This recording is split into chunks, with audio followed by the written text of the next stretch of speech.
Do you support Greek life? What's your experience with dating in college? Do you wish you attended an HBCU? How do you avoid drama? What is up, boyfriends, girlfriends, and everybody in between? My name is Lexi. If you haven't seen my face before, go ahead and hit that subscribe button if you haven't already. And the nice comment shout out of the video goes to this person right here. Thank you so much for all of your kind words. They truly mean the world. And if you want to be my next nice comment shout out in my next video, just leave a nice comment down below. Welcome to the video, you guys. As always, I am so happy to have you guys here, and I have a very exciting video for you guys that you guys have been wanting for a really long time. I am going to be doing a college Q&A. I am a sophomore at Lehigh University, and I will be declaring majors in cognitive science with a concentration in cognitive neuroscience and journalism as a dual degree this spring. So that's all the information. I get those questions so much. So Lehigh University, you guys know my majors and everything like that. I gave you guys the opportunity to ask me some questions, and you guys asked so many questions on Instagram. I also want to thank Bartleby Wright for sponsoring this video. Bartleby Wright is a 24/7 virtual writing center that helps students with essays. Bartleby Wright gives you access to spelling and grammar checks. It also scans for accidental plagiarism, which we obviously want to avoid. And it also offers citation assistance for formats like MLA, APA, and Chicago style. Bartleby Wright has some really awesome features that just makes it super user-friendly, including the document dashboard, toolbar, and the report card. The document dashboard is sort of like the hub of Bartleby Wright. It allows you to store information, save information, and also it can give you a sort of summary of a paper that you might have in there. The toolbar basically manages the writing features within Bartleby Wright. Using the toolbar, you can add or change a title of something that you're working on, and it also has intuitive interface for feature management. And lastly, my favorite is the report card.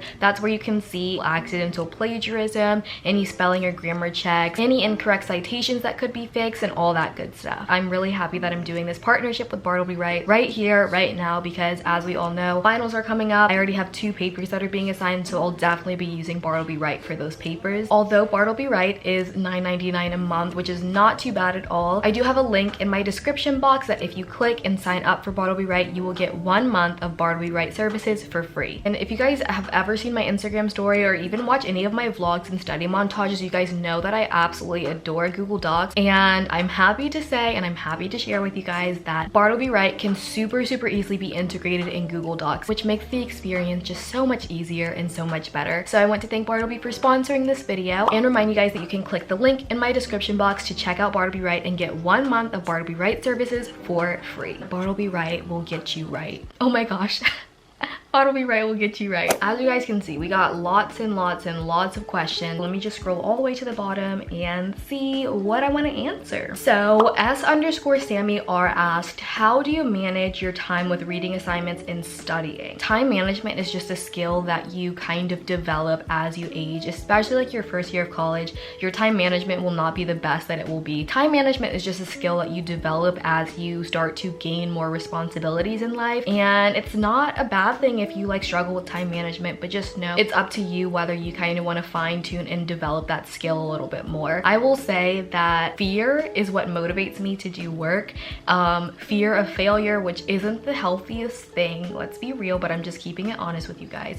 Fear of failure, honestly, I'm not able to fully relax and just like enjoy and veg out and watch Netflix or YouTube or do anything like that until I have my schoolwork done. So it's like, why would I sit around? Half of my mind is in relaxation mode and the other half is like stressing out about these assignments that I need to get done. So why not just get the assignments done so I can like fully relax, if that makes any sense. What are you studying? I already answered that. If you weren't studying what you are studying, what would you study? Honestly, I kind of would stay in the same realm. If I were to like change my major, what could potentially happen, I might go for a major in psychology and a concentration in cognitive neuroscience, which in our course catalog, it's basically like the same thing. That's like another major option if I wanted to like take a different route, which I've honestly really been thinking about lately, just because I know I want to go to grad school. Depending on what I want to get a master's degree in, it might be subject to change. It's not deviating away too far from the same path. Oh, and then for my journalism major, because I am a dual degree student, if I had to like change that, if like journalism just disappeared,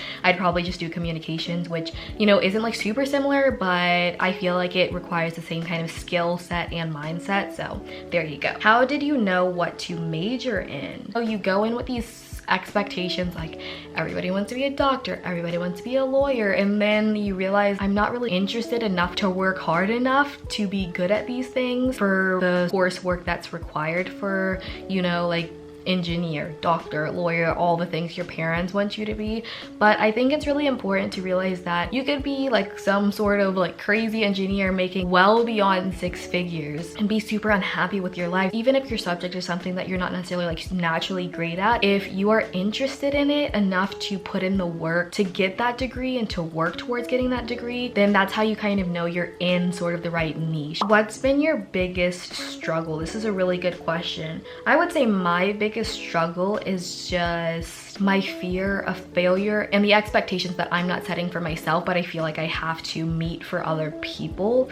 And that's like a whole other deeper thing that I don't want to go into on my channel. What are your plans for after you graduate? I don't know if I would take a gap year. I'm like, for some reason I feel like I wouldn't want to take a gap year, but at the same time I know they're so beneficial. So maybe potentially a gap year, maybe not a gap year, but I do know that I would go to school after college, more schooling, which isn't exciting, but for what I think I want to do, it requires more schooling. And just the society that we live in, the capitalist society that we live in, a bachelor's degree from a university is as valuable as, I'm exaggerating a little bit, but is as valuable as like a high school diploma was. So that sucks. And debt and all that other stuff. It's something stressful that I don't really like to talk about a lot because I spend so much time thinking about it and getting stressed out about. But I answered that question. How do you keep your days from merging together? I feel like I'm repeating the same day. Me too. Okay, I will say that I got a lot of questions, kind of como se dice, asking me for like life advice, and I'm just telling you guys right now, like, I don't want to say I don't like doing Q&As, but I shy away from them just because I know that I'm still trying to figure myself out, and I hate when I watch other YouTubers and you can kind of tell they don't know what they're talking about. So some of my answers for these questions might not be what you want to hear and might not be helpful, but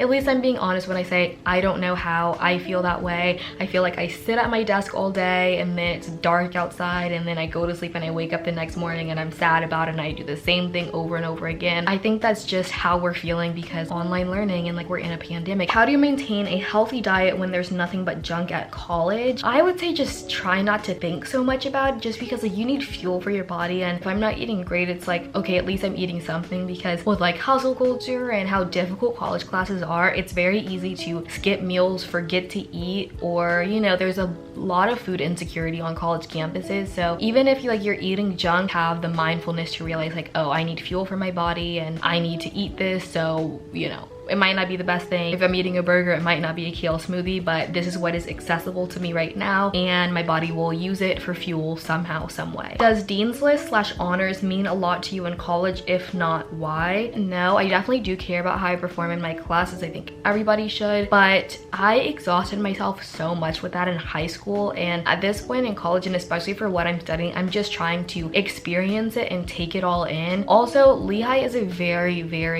rigorous college and a difficult college, and I feel like for my own mental health, I constantly try to tell myself, as long as I'm doing the best that I can do, that's all that matters to me, and that will get me further than worrying about, you know, quantitative things like a GPA, being on an honors list, being on a dean's list. What's the best energy drink to stock up on for late night studying? Don't do it. I recently quit caffeine because I started to have anxiety issues, and now, you know, I know a lot of people on TikTok make fun of people for drinking decaf coffee. I drink decaf coffee. I completely quit caffeine, so I do not recommend you stocking up on energy drinks to stay up all night to study. I kind of envy the people who have the mindset of like, if I don't get it done by 11 p.m, it's not getting done, and like maybe that's not good if you procrastinate and you don't get stuff done, but sleep is so important in college, and try to structure your days to where you are working during the day and you have a good workflow going on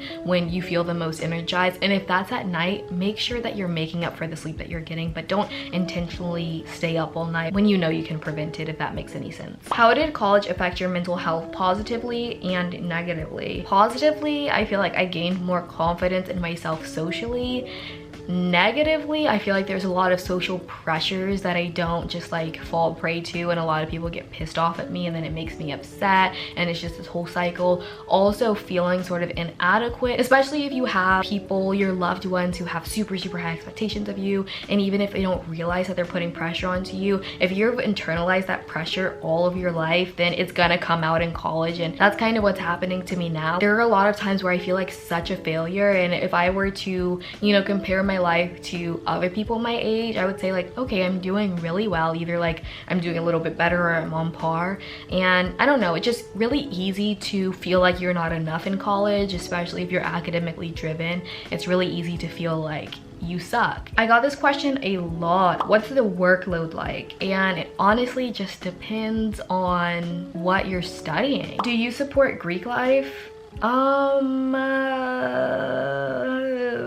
I'm not gonna answer that question because some people might get a little upset. Do kids at college judge each other based on political views? Considering I haven't been on campus during the peak of election season, like I was at home, I couldn't really tell you, but that's honestly a good question. I really couldn't tell you. I feel like, you know, you hang out with people who have similar morals and ideology as yourself. Like if you're super progressive and liberal and you hang out with super right conservatives, then there might be a little tension there. I feel like it's just human nature to like gravitate towards people who kind of think like you and have the same mindset as you. Do you think you put too much pressure on yourself in high school to prepare for college? Yes, I think everybody does. In so many advice videos, like, oh my gosh, watch all these YouTube videos to prepare for college. But if you sit around and you watch those kind of YouTube videos all day, every day, weeks leading up to your departure for college, you're just gonna be freaked out and you're gonna be trying to live life like other people in college when everybody's experience is so unique. Another thing that I want to say is don't instill in your head that college has to be the best 4 years of your life.